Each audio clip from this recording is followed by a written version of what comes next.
Good evening, everyone. My name is Paul Young. I'm just going to walk you through metal fabrication analysis of May 2016. I'll be looking at different trends over the last few months just to give you a perspective of what's going in the segments that are driving metal fabrication in North America. With all my presentation, this is one perspective. There's nothing stopping you from going out and looking at the different sites from the United States government to the Canadian government to industry trends to get a perspective of what's going on in this particular segment. I'm going to give you my perspective by the stats, but also the fact that I've spent a significant amount of time working in metal fabrication over the past 25 years. So I'm going to give you a different spin too in terms of the market, what's going on in terms of the pressure, in terms of what's happening going forward. Here's a little bit brief bio about myself. I'm a CPA CGA by trade. I have 25 years experience from academia to industry to financial solutions. So I have the full gamut in terms of my perspective from the experience side as well as the market analysis. Now I'm going to look at steel industry, I'll look at metal processing centers, I'll look at commodity prices, oil rigs, all the in general, the key sectors. Now am I covering all sectors? No, but I'm covering some of the key sectors to give you a good measuring stick of what's happening. Now, you can't talk about anything unless you talk about the steel industry. And if you look at where we were in 2008 prior to the recession, and you look at countries like Canada and the US, we were significantly higher in capacity. What's that really mean is we've seen a lot of that capacity fall out due to many factors, like we're seeing more cheap imports from China coming into the market, which has really changed the whole steel industry, not just in North America as well as the world, and you're seeing that trend. Metal processing centers is a key sector because they take the steel, they do it cut, and then they work with the manufacturers themselves in cases to cut the steel on the processes for what they require in manufacturing. So if we're seeing a downturn in this particular sector, we're actually seeing certain segments struggling. Typically, like oil, typically in transportation, we'll see some of the indicators. That's why we're seeing a bit of a drop. And if you look at this trend here, you're seeing that we're on pace for this year to be about 4% down from where we were the same period last year. You can't talk about anything unless you talk about commodity prices. We're still in a period of low commodity prices, especially in the oil sector, mining as well. Forestry seems to rebound a bit, but it's still down. But in general, commodity prices are down, and that's something to bear in mind because that's driving investment commitments. If you look at oil rigs, where we were as little as 2014, we're about 60% down in the oil rig counts in North America. That's significant because that drives a lot of investment in metal fabrication from building the oil rigs and the equipment to support the industry. So if you're seeing metal fabrication down, a lot of that's being driven by the oil sectors. But you're also seeing some uptick when we get into automotive, get into transportation equipment in general. We're seeing certain areas that have picked up some of the slack, but they haven't been able to take some of the overall burden back. Automotive production, we should hit around 17.5 to 18 million units this year, so it's consistent to where we were last year. So we're still seeing a healthy automotive sector, and that's good because that's driving metal fabrication, and that's one of the upticks in the side. Class 8 truck sales, we're seeing a drop off, but there were significant investments made by transportation companies over the last few years in terms of replacing their fleets. It's only appropriate that we likely will see a clawback into 2016 to pull back a little bit because that investment's not required. But again, that's going to drive some of the metal fabrication stuff because from trailers to transportation, trucks aren't as required, so the demand for steel in those areas isn't required. Agricultural equipment is showing healthy because we're seeing a healthy agricultural sector in terms of food processing, so we're seeing very good signs that that's going to be driving pretty good in terms of the investments, and we're seeing that it's marginally up, so that's helping a lot in the metal fabrication sector, especially in areas when you get into the Midwest, Illinois, Nebraska, Missouri, Iowa, Minnesota, that are healthy areas where a lot of the ag equipment is made. Power generation requires steel too. The interesting trend here, if you look in, this is particularly just for Canada, you can look at the US yourself, but it's looking at the green technology area, which is your wind turbines and solar, mostly wind turbine. You're seeing significant capacity was added in February.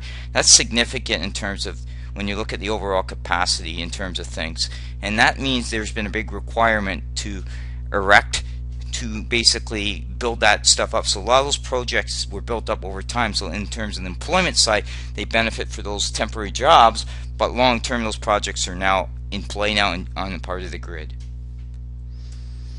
Now, you can't talk about anything with a government unless you talk about infrastructure spending. So in Canada's case, there's significant funds already available, which are the Build Canada gas tax funds. Now, there's a new commitment from the federal government in Canada now since we changed governments in November, but there is a three-pronged approach. They're looking at green, they're looking at social, and they're looking at transit. So other words, what they're basically talking about, their three pillars are social housing, that's building new housing developments. They're looking at new funding for clean technology, and then they're looking at transit systems. That's the big things. Then they're still going to piggyback on existing funds for gas tax and Build Canada funds. The U.S. seems to be committing about $83 billion or so, or $86 billion into infrastructure. Now, there's been some talk from the president to talk about maybe going on a big build cycle. Again, by looking at some tax reforms, they were talking about changing the tax rates or something like that to look at deferred income tax rates and stuff like that to pull some of that income back in to fund some of this infrastructure spending. I don't know where that sits now. That's still being debated in the U.S., but the U.S. is still making a commitment in terms of its infrastructure spending.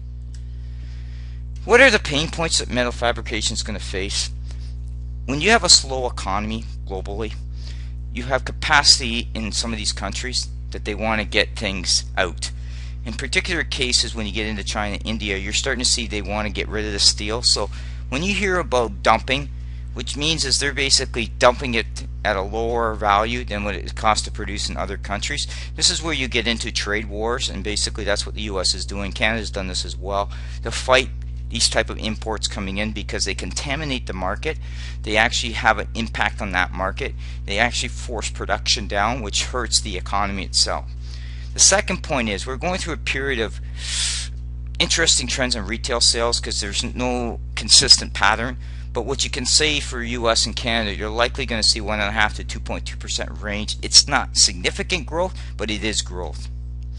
Governments are cash straps, whether they're municipal, state, provincial, or federal. They don't have a lot of cash, so prioritizing infrastructure spending is going to be critical in how they do this, especially if they get to the point where they're really focusing on exports, because it's exports that drive the overall economy. Transit systems are important, but they have to be part of the overall solution as well. Defense spending. Both U.S. and Canada are scaling back some of their defense spending on capital. That impacts the steel metal fabrication market. Skilled trades. As we move forward, this market's going to need a certain amount of skills from laser welding, robotics, welders, engineers, getting in advanced material. And this is where we're getting in more information technology as well as 3D printing. So we're going to need a skill set change. If we're able to adapt to that skill set change, that will help the overall metal fabrication market grow its business because they're going to be able to have access to the skills required. Now, when we talk about government policy, we talk about different things in policy, from corporate taxation rates to hiring credits. There's also a lot of governments have what they call innovation or grant programs to kind of help support business expansion. Both Canada and the U.S. use a series of different programs to support business expansion. Now, the critical aspect, as I've done other presentations, about when you start trying to pick businesses, now you're picking winners and losers, and that's something that a lot of people have a hard time with, because if you think of it in perspective, if I'm picking this company, over that company, and it's basically saying is one company's got that competitive advantage. So it's very critical to understand how that funding needs to go in to support overall policies in terms of economic development, especially metal fabrication, because metal fabrication is a key sector of the economies, both Canada and the U.S., because we need the steel production in terms of the fabrication side to produce finished goods. It's the finished goods both on an export and then inside the domestic market to support job growth. It's an area too that will actually see a lot of hammering too as well as governments move forward with cap and trade, because any sort of fabrication stuff is going to be targeted as part of the greenhouse gas area, which if you ever do any sort of cap and trade area, that actually will impact the cost of goods sold to 8 to 10% higher costs. It's not something that's ever discussed by governments because they don't really want the consumer to clearly know that any sort of cap and trade policies don't necessarily reduce CO2 gases down, but they do add cost to the end finished goods, which hurts the consumer. So that's something to bear in mind when you hear the rhetoric around talking about government policies, because any sort of government policy will impact business. Impacting business will impact their ability to expand. Their ability to expand means their ability to hire new workers, and it's the hiring of new workers and spending money that helps stimulate the economy. And that's something people need to bear in mind when they're having discussions around government policies, or just understanding the overall economy in terms of what's required to grow it. I've had other videos made out there. You're more than happy to follow me on my YouTube channel. I've got different videos where I talk about different government policies. I'm not here to hammer a particular government. That's not my goal. My goal is to look at policies that make the most sense to move an economy forward, but as a part of the overall way to support social programs. I'm not for cutting programs. I'm looking at the best way to make them sustainable. And the only way you make programs sustainable by having a solid economy that generates the income that can flow back into the social programs. Because part of the problem that you face with government is they typically go from the social programs out, and they basically don't look at the delivery of that, and they also don't look at the ability for their business to stay competitive. We're in a global marketplace. It's only going to get more competitive. Therefore, governments itself need to understand that you have to have a balanced approach to policies in order to support economics as well as social programs. And that's critical as we move forward. So as I look at the trends, and as any other you look at the trends, it's very critical to understand the underlying driving forces with some of these trends, because they will drive how the economy grows or does not grow, or how it becomes sustainable over a long period of time. Thank you.